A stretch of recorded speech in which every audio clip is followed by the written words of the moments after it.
एक गांव में एक धोबी का जीवन अपने गधे भोला के साथ चलता था।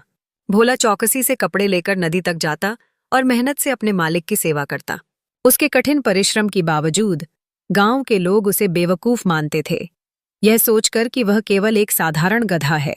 लेकिन भोला की चुप्पी में एक गहरा रहस्य छिपा था, जो उसे अन्य गधों से अलग करता था। एक दिन धोबी ने महसूस किया कि उसका गधा इतना मेहनती नहीं रह गया है। उसे चिंता सताने लगी और उसने सोचा कि अब उसे कोई नया गधा खरीदना होगा। यह बात भोला ने सुन ली और उसके दिल में डर समा गया।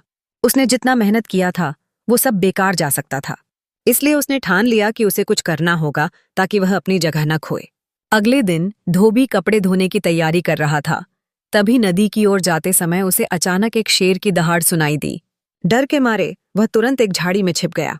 लेकिन भोला ने अपने मालिक का डर नहीं देखा, बल्कि वह उस दिशा में बढ़ा जहां से आवाज आ रही थी। उसने शेर को देखा, जिसके पंजे में एक कांटा चुभा हुआ था। बिना किसी डर के भोला ने अपनी समझदारी दिखाई और अपने दांतों से कांटा निकाल दिया। शेर चौंक गया और उसकी आंखों में प्रशंसा थी। शेर ने भोला से कहा, तुम गधा हो लेकिन दिल के राजा हो। लेकिन उसके बाद शेर ने भोला को वचन दिया कि अगर कभी उसे खतरे में डाल दिया जाए तो वह उसे याद कर सकता है। धोबी ने जब यह सब देखा तो वह विश्वास नहीं कर सका और भोला को गले लगाकर बोला, तू तो मेरा भाग्यशाली गधा है। इस सेकंड भक्ति और साहस को देखकर गांव वालों ने भी उसकी समझदारी को पहचाना।